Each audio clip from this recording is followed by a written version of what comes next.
30-та недела, крајот на јули.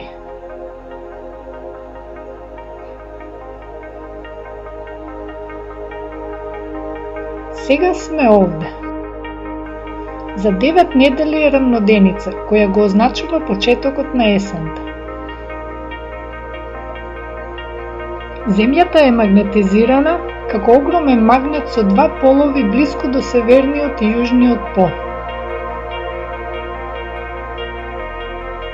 Иглата на компасот се врти на кај тие полови и ја следи силовата линија на земјиното магнетно поле. Магнетното поле не го забележуваме додека нешто не се наруши. На 150 милиони километри од нас, Сонцето постојано испалува честички во Вселената. Тоа е сончевиот ветер. Бидејќи Сонцето се врти, патеката на честичките е спирална. Се движат многу брзо и за 5 денови стигнуваат до Земјата. Честичките скршнуваат под влијанието на магнетното поле. Тие ги следат силовите линии и влегуваат во магнетното поле. Влијаат на радио и телефонските врски и често стигнуваат до половите. Таму ни приредуваат спектакуларен огномет. Погледнете ја само поларната светлина.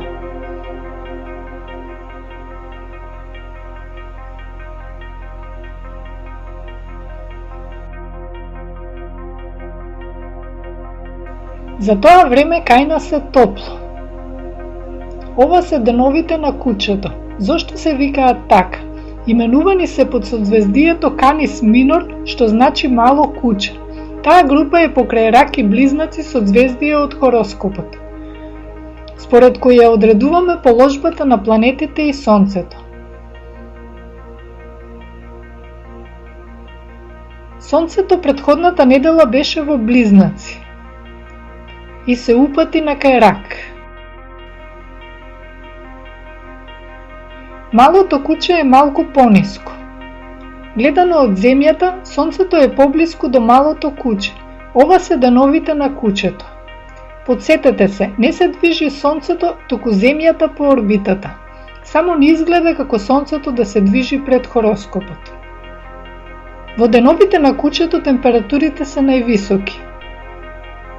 Иако Сонцето пред месец дена беше во највисоката точка.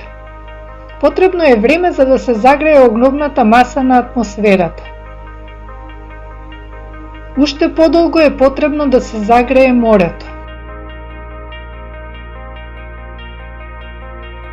Во деновите на кучето највеќе ги чувствуваме сончевите зраци. Овие зраци ни обезбедуваат услови кои се потребни за живот на Земјата. Тие услови зависат од многу чувствителната рамнотежа на зраците кои Земјата ги абсорбира и оние кои ги рефлектира во Вселената. Светлите површини ја одбиваат светлината, а темните ја впиваат. Поларните капи се бели, како и облаците. Белите делови од Земјата рефлектираат највеќе светлина во Вселената.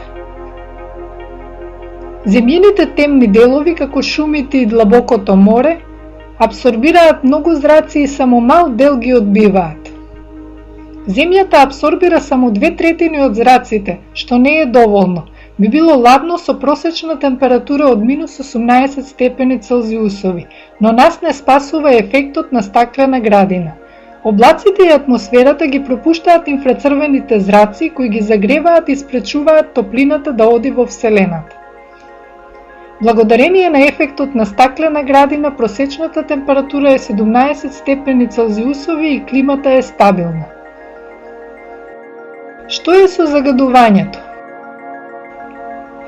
Тоа може да ги зголеми ефектот на стаклена градина, но неговото влијание на климата не е истражено. Во атмосферата богата со кислород, сончевите зраци создаваат озон.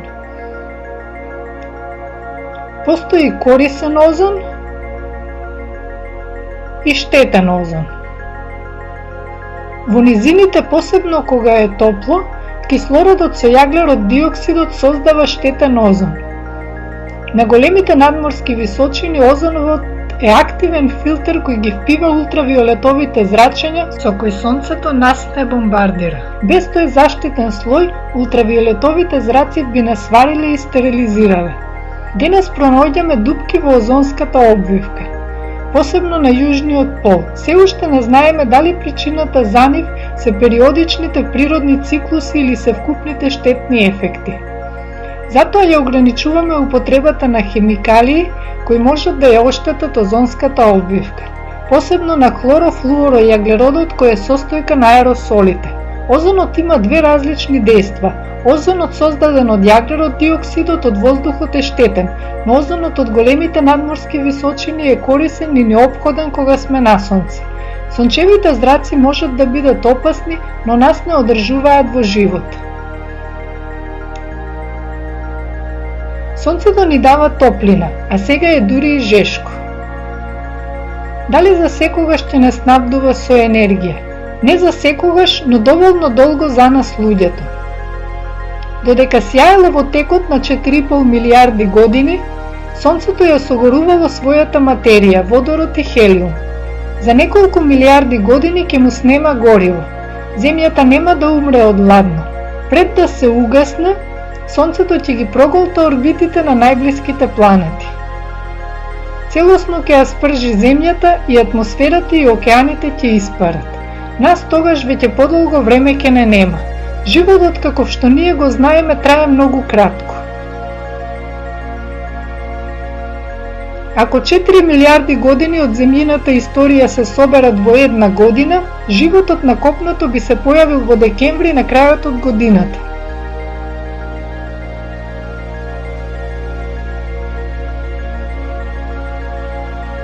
Луѓето се појавиле на 31 декември во 23:45 часот. Целата историја на човештвото е само момент во вселенските размери. Сонцето ќе постои барем уште 4 милиарди години.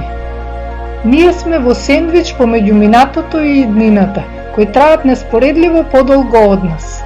Затоа да искористиме сегашноста колку што можеме подобро.